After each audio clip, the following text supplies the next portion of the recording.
Do you think your life is bad luck, fate, or misfortune? What if I told you none of that is real? That everything you see out there is only a reflection of what you feel inside? What if I told you that nothing you see around you is original? That your entire reality, the money in your account, the people in your life, even the problems that keep repeating, isn't reality itself, but just a copy? Neville Goddard dared to say, "Your outer world is nothing but a mirror of your inner state." And here's the paradox. The harder you fight circumstances, the more they stay the same. Because the mirror doesn't invent, it only reflects. Which means that the real power isn't out there at all. It's in the invisible assumptions you carry, the persistent feelings you allow, the secret state you return to when no one is watching.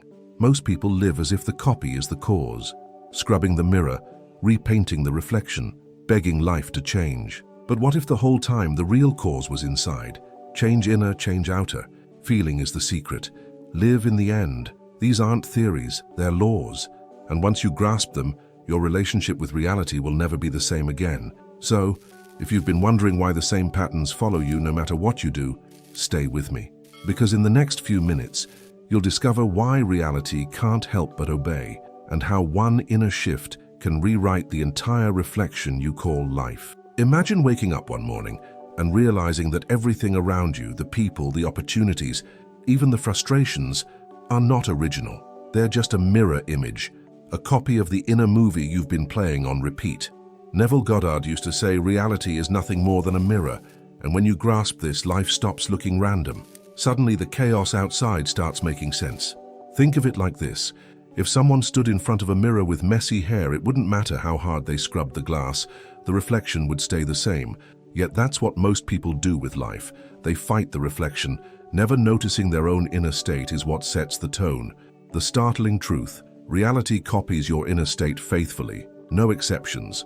Maybe you've noticed that certain patterns follow you, no matter where you go, whether in relationships, finances, or health. You change jobs, partners, even cities, and still the same problems pop up. It feels unfair, but it's not a curse. It's simply the law of assumption in action. Assumptions create reality, whether you're aware of them or not. Picture a person who constantly says, "I never have enough money." Even when extra income comes in, it vanishes quickly because the inner state of lack keeps commanding the outer copy. Neville Goddard reality mirror works like clockwork. Change inner, change outer. And until that shift happens inside, the outer scene keeps replaying the same script. Some call this unfair, but in truth, it's the most liberating discovery. If outer reality is only a reflection, then you don't need to chase the world or manipulate circumstances. You only need to master the inner film you're running. Feeling is the secret. What you deeply feel is real becomes the only story the mirror knows how to reflect. I'll give you an example. A woman once told me she was invisible to men. Everywhere she went, no one noticed her. The reality copy inner state was screaming invisibility. When she began to shift her self-concept, imagining herself radiant, seen, admired, the mirror had no choice but to catch up. Soon she couldn't step into a cafe without heads turning. This doesn't mean life becomes instantly perfect. Think of a mirror again. If you change your expression, the reflection changes instantly. But in reality, sometimes there's a slight delay, like a buffer between the inner and outer. That's where most people quit. They assume nothing's working when in truth, the mirror is still catching up to their new inner state.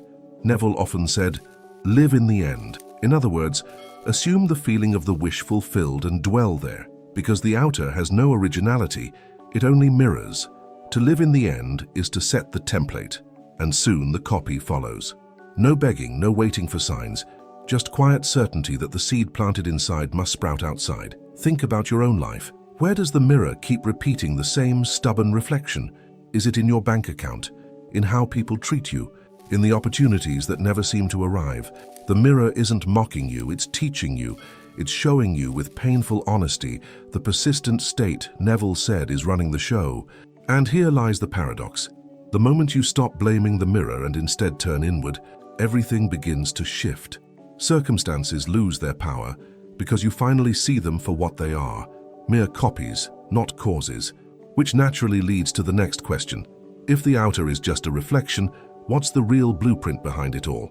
If reality is just a copy, then what's the original? Neville Goddard answered with absolute clarity: consciousness. It's not your effort, your hustle, or your outer circumstances that design your life. It's the invisible state of awareness you carry day in and day out. Consciousness is the silent architect, drawing the blueprint your world obediently follows. Picture a construction site. The workers build brick by brick, but they don't invent the design as they go. They follow the architect's plan. In the same way, reality follows your inner awareness. The blueprint isn't in the soil, the hammer, or the walls. It's in the unseen drawing. Likewise, your outer world obeys the inner sketch drawn in your imagination. This is why people who constantly feel, "I'm unlucky," keep bumping into unlucky breaks. Their consciousness already carries that plan, and the world simply builds around it. Assumptions create reality, because they're the invisible blueprints the mirror copies. The moment you accept this, you stop seeing life as chaos and start recognizing it as ordered design. Maybe you've heard the phrase, "as within, so without." It's not just poetic, it's literal. Change inner, change outer. Consciousness determines everything, whether it's abundance or scarcity, health or sickness, love or loneliness. Feeling is the secret, because feeling is how you write the blueprint. Every felt assumption is like ink the universe can't erase. Take relationships as an example. If someone carries the deep belief that people always leave me, that consciousness becomes their plan. Even kind and loving partners will eventually reflect that assumption. Not because people are cruel, but because the reality mirror can only reflect what's inside. The plan was written before the scene even began. And here's the subtlety most people miss. Thoughts alone don't write the plan. You can say 1,000 times, "I'm rich," while still feeling poor inside. The world listens to the felt state, not the words. Imagination creates reality, but only when you let the imagination be felt as true. Otherwise, it's just empty scribbles on paper. Let's ground this with something practical. Imagine two people planting seeds. One plants in fertile soil, watering daily, trusting the process. The other plants in dry sand, doubtful and restless. Both plant, but only one harvests. Consciousness is the soil. Whatever is planted in it, whether trust or doubt, becomes the harvest that appears in time. Neville taught that the persistent state, not fleeting emotions, draws the plan. This means even when you don't notice, your default mood is silently sketching tomorrow's experiences. That's why people who walk around angry, worried, or fearful find the world always giving them reasons to stay that way. The plan repeats itself until the draftsman changes it. And here's the empowering part. The draftsman is you. No one else holds the pen, not your parents, not your boss, not the economy. You are the consciousness writing the script. And if you can accept that, you stop being a victim of outer events and step into the role of conscious creator. That's where freedom begins. But notice, if consciousness is the plan, then trying to fix reality by force is like rearranging bricks while ignoring the drawing. That effort may exhaust you, but it never rewrites the blueprint. The real shift happens where no one sees it, inside. Which brings us naturally to the question, why does fighting circumstances never work in the first place? Think for a moment about how most people approach life. When money runs short, they fight the bills. When love feels distant, they chase or beg. When health falters, they panic. Yet all of this is like standing in front of a mirror with smudges on your face and furiously scrubbing the glass. The reflection won't change unless the source does. Neville Goddard used to remind his students, reality is just a mirror. And when you grasp that, you see why battling circumstances is a losing game. You can repaint the reflection, polish it, or even try to cover it up. But eventually, the mirror exposes the truth of your inner state again. Change inner, change outer. That's the only way. Imagine someone drowning in debt. They jump from job to job, working overtime, cutting every expense. Yet no matter what, money slips away. Why? Because their inner assumption is still, "I never have enough." The mirror obeys, faithfully copying that script. External fixes are like patching a leaking roof while ignoring the storm inside the house. And here's the trap. The harder you fight the outside, the more you reinforce the inner state. Every time you say, "I have to fix this problem," you secretly affirm, "I live in lack." And the reality mirror has no choice but to echo that. This is why Neville Goddard insisted that assumptions create reality. It's law, not opinion. Think of it like trying to change a movie by scratching the cinema screen. You can distort the picture for a moment, but the projector keeps rolling. The real power lies not in the screen, but in the real. Your consciousness is the real. Feeling is the secret. because the felt story running within is what projects itself outside. A friend once told me she tried every dating app under the sun. New outfits, new strategies, new rules. Yet nothing worked until she stopped fighting the loneliness outside and instead rewrote her self-concept inside. When she felt worthy, seen and loved in imagination, the mirror shifted without force. Soon, love appeared naturally, without her chasing it. Fighting circumstances drains energy. It convinces you that the world is against you and that you must push endlessly to survive. But the truth is gentler. The outer is neutral. It only copies. And when you fight the copy, you're just shadowboxing. The real opponent, if we can call it that, is the inner state you've been holding on to. This doesn't mean you sit passively doing nothing. It means your first action is always inward. Before you pay that bill, have the inner feeling of, I am provided for. Before you walk into that interview, already feel yourself chosen. Live in the end, Neville said, because the end assumed within becomes the only outcome the mirror can show. Notice how liberating this is. Instead of constantly reacting to outer chaos, you become calm. You stop wasting time repainting the reflection and instead touch the source. You stop begging the mirror to smile and simply smile yourself. And soon enough, the copy follows. Persistent state, Neville emphasized, that's the ink reality uses, not your desperate effort, which leads to a deeper realization. If the outer world never truly changes by force, then what does hold the key? The assumptions you quietly accept and feel as true. They're the blueprint that life copies without hesitation. So let's look at the hidden power of assumptions, the invisible drivers shaping every scene you live through. Assumptions are sneaky. They don't shout, they whisper. They slip in through repeated thoughts, old family phrases, and quiet feelings we carry for years. Neville Goddard taught that assumptions create reality, and the more persistent they are, the more faithfully the mirror reflects them. You don't even need to say them out loud. Life already heard. Think of someone who always assumes people don't like them. They walk into a room, and without realizing, their body language broadcasts insecurity. Others respond coldly, and the assumption is proven right. But in truth, it was the inner state shaping the script. The reality copy inner state always obeys the silent assumption first. The tricky part is that most assumptions feel like facts. If someone has been broke for years, they assume money is hard to come by. That assumption feels so real, they can't separate it from truth. Yet Neville Goddard's reality mirror isn't reflecting truth, it's reflecting belief. Change the assumption, and the so-called facts collapse like paper walls. Picture assumptions as lenses. If the lens is tinted red, the whole world looks red, no matter how much you insist it's blue. The outer world bends to the lens you wear. That's why Neville said live in the end, because the assumption of the end state colors everything until the mirror has no choice but to display it. Let me share a personal story. I once knew a man who always assumed he'd get just enough to scrape by. Every paycheck, every deal, every stroke of luck, always just enough, never more. His assumption was the ceiling. Only when he dared to assume abundance, not survival, did doors open to bigger contracts and windfalls. The mirror had to obey. Here's a practical exercise. Write down the 5 most common phrases you catch yourself thinking or saying about money, love, or health. Those phrases are your assumptions. Now look at your life. Isn't it uncanny how reality mirrors them back? This is no coincidence. Feeling is the secret, and those phrases are the doorway to the feeling. People often ask, but what if my assumption feels fake? That's where imagination creates reality. You don't need the world's permission to assume something new. You only need to persist. The persistent state Neville emphasized is like clay, malleable at first, then solid once fired. The world copies the solid form, not the early wobble. Another analogy, assumptions are like passwords. Enter the wrong one, and the door won't open. No matter how desperately you knock, enter the right one, and access is granted instantly. Life works the same way. The assumption of lack locks doors. The assumption of abundance opens them. You don't fight the door, you simply enter the right code. And here's the empowering twist.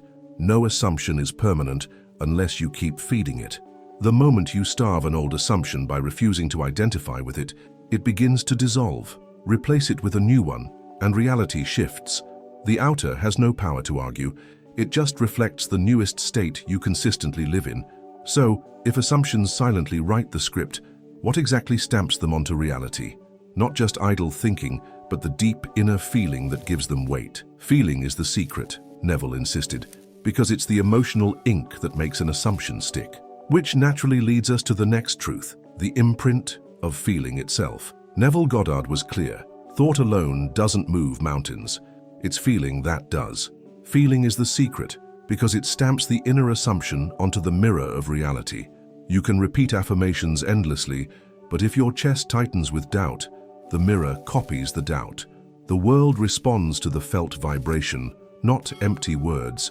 Think of feeling as wet cement. Whatever impression you press into it hard enough will dry and become the structure you live inside. If you stamp fear, fear hardens into circumstance. If you stamp joy, joy solidifies outside. Imagination creates reality, yes, but only when imagination is soaked with feeling, as if it were already true. Here's an everyday example. A person might say, "I believe I'll be rich." But if they feel panic every time they check their bank account, the panic is the imprint. The reality copy inner state cannot be tricked. It reflects the stronger impression. The mirror doesn't care what you say. It copies what you deeply feel. Think back to childhood moments when someone told you, "You'll never amount to anything," and you felt it sting. That feeling imprinted far deeper than the words themselves. Years later, you find yourself stuck in the same loop, not because the words had power, but because the feeling they carried was never uprooted. Neville often said, "Live in the end." Why? Because when you feel as though the wish is already fulfilled, you've stamped the cement. You've imprinted the scene so vividly that reality must follow. To live in the end is to dwell in the feeling of completion, so deeply that the outer world eventually has no choice but to copy it. Let's use a metaphor. Imagine sending a letter. The words are your thoughts, but the postage stamp is the feeling. Without the stamp, the letter goes nowhere. Feeling validates the thought, sends it into circulation, and ensures delivery.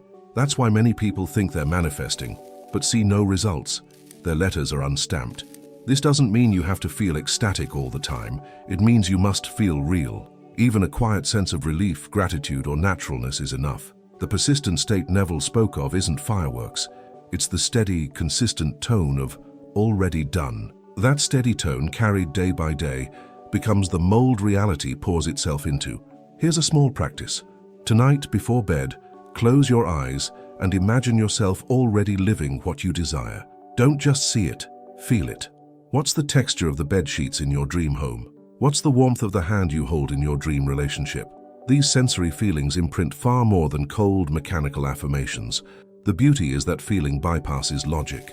Your mind may argue that's impossible, but when you feel it as real, the body relaxes into it, and the subconscious accepts it. And once the subconscious accepts, the outer must obey. This is why Neville Goddard's reality mirror bends not to logic, but to felt states. So if feelings are the ink-stamping assumptions onto reality, what determines whether the imprint sticks? Not a fleeting rush of emotion, but persistence. The reality copy doesn't just respond to one flash of feeling, it reflects the emotional tone you return to again and again. Which brings us to persistence, the quiet but mighty force. Persistence is the bridge between inner change and outer evidence. Neville Goddard used to emphasize that fleeting wishes don't move the mirror, only the persistent state does. You can feel abundance for 5 minutes, but if you spend the rest of the day rehearsing lack, the world copies lack. Reality always mirrors the dominant tone, not the passing spark. Think of persistence like dripping water on stone. One drop means nothing, but consistent drops carve even the hardest surface. In the same way, the emotional tone you return to daily etches itself into reality. Feeling is the secret, yes, but persistence makes the imprint permanent. Without it, the mirror wavers, reflecting mixed signals. Many people confuse persistence with strain. They think it means clenching fists, repeating affirmations until their throat hurts, or pushing against doubt. But true persistence is gentle. It's like humming a tune you can't get out of your head. Over time, that tune becomes the background music of your life, and reality starts dancing to it. Picture someone who decides to assume wealth. The first week they feel rich at heart, but the next week, when bills arrive, they collapse into, "I'm broke." The mirror reflects the collapse, not the brief spark of wealth. Persistent state Neville highlighted is what reality copies. It's the melody you play most often, not the notes you hit once. Here's a useful analogy. Persistence is like seasoning food. A sprinkle of salt won't flavor the dish if you rinse it away immediately, but letting it soak, letting it blend, changes the whole taste. The flavor of your life is determined by what you allow to stay, not what passes through for a moment. I knew a woman who wanted to manifest healing. At first, she felt hopeful during meditation, but panic returned each morning. Slowly, she learned persistence, not fighting the panic, but gently returning to the state of health. Weeks later, the mirror began to shift. Her body followed her consistent inner script, not her temporary fear. Persistence isn't glamorous. It doesn't always feel exciting. It feels repetitive, even boring at times, but that's its power. Just as brushing your teeth daily prevents decay, dwelling in the new state daily prevents old assumptions from creeping back. Change inner, change outer, but only if the change sticks long enough for the mirror to stabilize. Notice this in your own life. What emotional tone do you keep returning to? Even after moments of joy, do you slide back into worry? Even after glimpses of abundance, do you settle into lack? That returning tone is your true assumption. It's what the reality mirror faithfully copies, no matter how much you wish otherwise. The secret is to treat persistence like a habit, not a battle. You don't wrestle with old states. You simply return again and again to the new. Like a river carving a canyon, repetition does the work. Eventually, the old grooves fade, and the new pathway becomes automatic. That's when the mirror shows a new reflection with ease. So persistence is the quiet force behind manifestation, the reason some people see breakthroughs while others quit too soon. But persistence in what, exactly? In holding the new scene, in dwelling on the end fulfilled. Which brings us to a practical technique, how to actually rewrite the inner script so the new state becomes your default. Neville Goddard often said, "If you don't like the play, rewrite the script." Most people rehearse old dialogues in their heads. I'm broke, no one respects me, things never work out. These inner scripts keep the mirror locked on repeat. But the good news is, imagination creates reality, which means a new script can be written at any time. The first step is awareness. Pick one stubborn pattern in your life, the one that keeps replaying like a broken record. Maybe it's money slipping away, or feeling invisible in relationships. That pattern is just an old script you've memorized. To change it, you don't fight it. You sit down and deliberately write a new scene that implies the opposite. Let's say finances have always been your struggle. Instead of rehearsing fear at the mailbox, create an inner scene. You opening a letter that says paid in full, or checking your bank app and seeing more than enough. Feel the relief, the gratitude, the naturalness of it. This isn't fantasy, it's rehearsal. Reality mirror only knows how to copy rehearsal.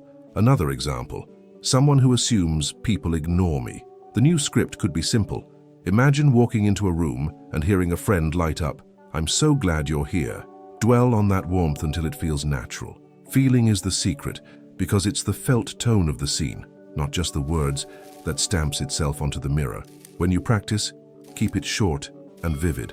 A 2-minute scene repeated often is far more powerful than a 30-minute daydream you forget tomorrow. Neville taught, let the scene imply the end.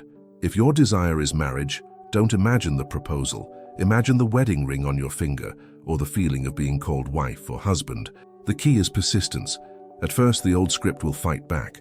Doubt will whisper, this is fake. But remember, the persistent state Neville emphasized always wins. If you keep returning to the new inner movie, the mirror has no choice but to reshoot the outer scene.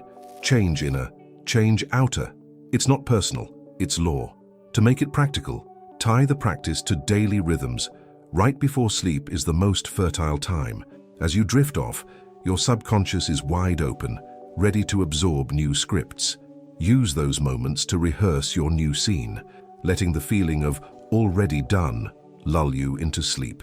Neville called this living in the end. Don't underestimate the small shifts. You may not wake up to millions overnight, but suddenly a debt gets cleared, a friend offers unexpected help, or a new client appears. These are not coincidences. They're the first edits of your rewritten script. The mirror is adjusting frame by frame to the new state you've chosen. And here's a gentle reminder, rewriting doesn't mean forcing.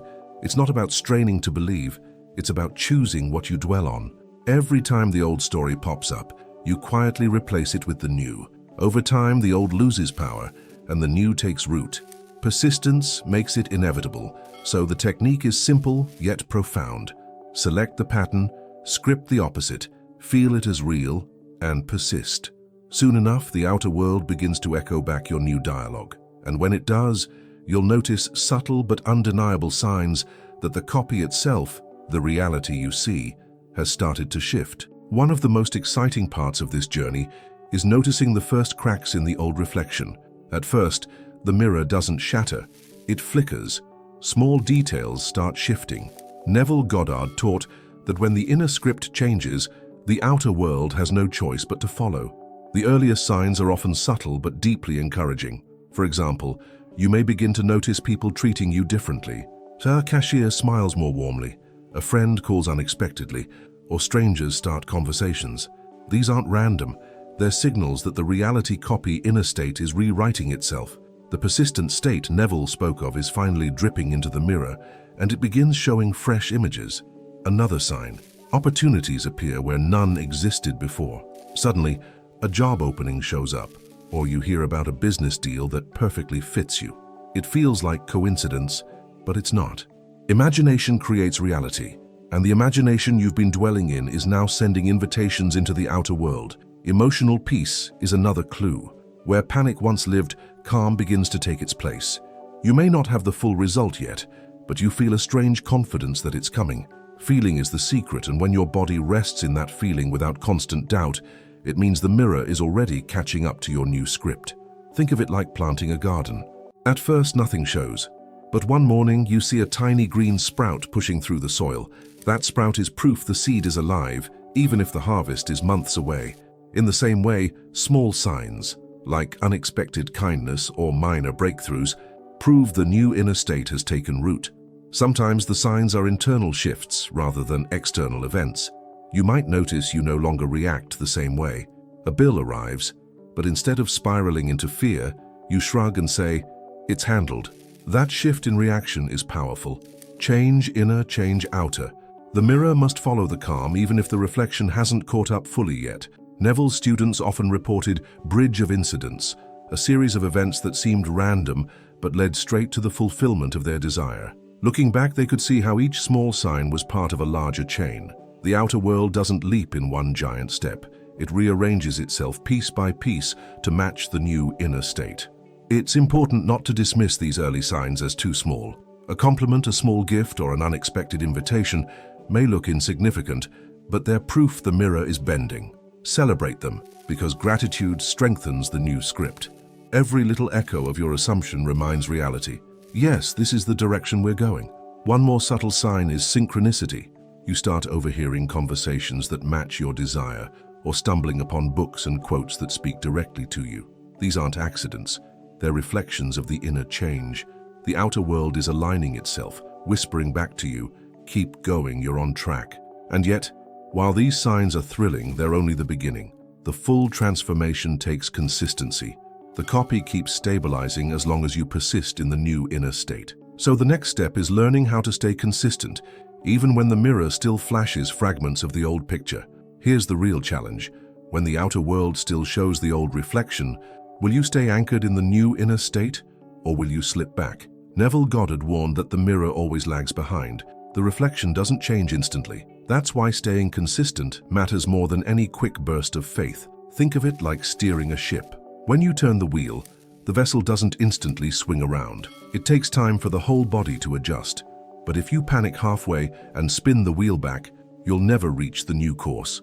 Change inner, change outer works the same way. The mirror just needs time to catch up. Most people fall into the trap of watching the outer world like a scoreboard. If it shows progress, they feel good. If it doesn't, they collapse. But the outer isn't the scoreboard, it's the replay. The real game is happening inside. Assumptions create reality, not outer confirmations. To stay consistent, stop begging the mirror for proof. Here's a practical trick. Whenever the old reflection shows up, treat it like an outdated photograph. You wouldn't panic if you saw a picture of your old hairstyle. You'd simply smile and remember, that was then. In the same way, when lack or rejection appears, remind yourself, this is just an old snapshot. The new me is already in progress. Neville emphasized the importance of persistence for exactly this reason. The persistent state is what reality mirrors, not fleeting dips of emotion. So when doubt creeps in, gently return to your chosen feeling. feeling is the secret, and consistency is the seal that makes the imprint unshakable. Consider how athletes train. They don't quit when results are invisible. They practice day after day, trusting the process, knowing that muscles grow beneath the surface. Your consciousness works the same way. You may not see the results yet, but the inner state is building strength, and sooner or later, the mirror reveals it. Another way to stay consistent is through anchors, little reminders of your new state. It could be a phrase you whisper before sleep, a symbol on your desk, or a song that evokes your desired feeling. These anchors help you return to the state quickly when the outer tries to pull you back into old patterns. And let's be honest, it won't always feel easy. Some days the old reflection screams louder than the new assumption, but even then, your job isn't to fight the mirror. It's simply to persist inwardly, like a gardener who keeps watering even when the soil looks dry. That faith is what guarantees the harvest. Over time, consistency becomes natural. What once felt like effort turns into habit. Just as brushing your teeth doesn't require discipline anymore, dwelling in your new state becomes second nature. The mirror reflects this ease too, because reality is always the faithful copy of your inner state. And here's the beauty. Once you master consistency, you realize you were never trapped. You've always held the key. Reality has no power to defy your inner state. It only mirrors it. Which brings us to the liberating truth. You can rewrite the reflection at will, because the outer has no choice but to copy the inner. The liberating truth is this: reality has no life of its own. It only copies. It doesn't argue, it doesn't resist. It simply mirrors the inner state you carry. Neville Goddard called this the greatest discovery a human can make, because once you see the world as a copy, you stop fearing it and start authoring it. Imagine realizing that money, love, health, all of it, isn't controlled by chance, fate, or luck. It flows directly from the blueprint you hold within. Assumptions create reality, not the economy, not other people's opinions, not even past mistakes. The reality mirror bends only to one master, the inner state you persist in. That means no one is truly stuck. Even if you've lived years in scarcity, loneliness, or struggle, the mirror has no memory. It only reflects what you are being now. Change inner, change outer. This law is as reliable as gravity. And that's freedom. The past has no power when you decide to feel differently today. Think of someone who lived decades saying, "I'm unlucky." Their life faithfully copied that script. But the very moment they dared to feel lucky, really feel it, the mirror began rearranging. New opportunities popped up. Coincidences multiplied. Feeling is the secret, and one shift in assumption rewrote an entire lifetime of reflection. This is why Neville insisted we live in the end, because when you dare to assume the wish fulfilled and feel it natural, you've already crossed the finish line inside. The mirror must eventually copy that victory. It cannot resist. Outer reality has no originality. It's a servant, not a master. The liberating truth also dissolves blame. No longer do you need to resent your parents, your boss, or your past. They were only actors reflecting your inner script. When you rewrite the script, new actors, roles, and scenes appear. You realize the stage was never against you. It was only waiting for your direction. And here's the beauty. You don't need permission. You don't need credentials, luck, or perfect timing. You only need imagination soaked in feeling, persisted in until it hardens into fact. Neville Goddard's reality mirror doesn't check resumes. It reflects states. Whoever you are, wherever you are, your inner state is law. Some people resist this truth because it places responsibility squarely on their shoulders. But if you look deeper, it's not a burden. It's empowerment. Because if you created the mess unconsciously, you can create the masterpiece consciously. The same law that mirrored lack will just as easily mirror abundance when you persist in it. Picture the world as wet clay in your hands. Whatever shape your inner fingers press into it, the clay adopts. If you keep pressing fear, fear hardens. If you press love, love hardens. The clay never argues, it only yields. That is the liberating truth. You are always shaping, whether you know it or not. And so the journey comes full circle. Reality has no choice but to copy your inner state. When you understand this, life becomes a canvas, not a cage. The mirror is no longer your enemy. It's your greatest ally. Which leaves us with one final invitation. Are you ready to claim the brush and paint something new? So now you know, reality is not the boss. It's only the copy. The mirror can't resist your inner state. It can only obey it. That means you are never stuck, never powerless. But let me ask you, what assumptions are you still carrying today that keep the old picture alive? What feelings do you keep returning to without even noticing? And more importantly, what new state are you willing to assume, starting now, knowing that once you persist in it, reality must follow? Because here's the liberating truth Neville Goddard gave us. You don't have to wait for signs. You are the sign. You are the cause. You are the blueprint. So I invite you, don't just listen to this, practice it. Tonight before sleep, rewrite one inner script, feel it as real, and then watch the mirror bend. If this message spoke to you, subscribe to the channel and turn on notifications. That way, you'll keep learning how to master the law of assumption and finally create the life you were meant to live.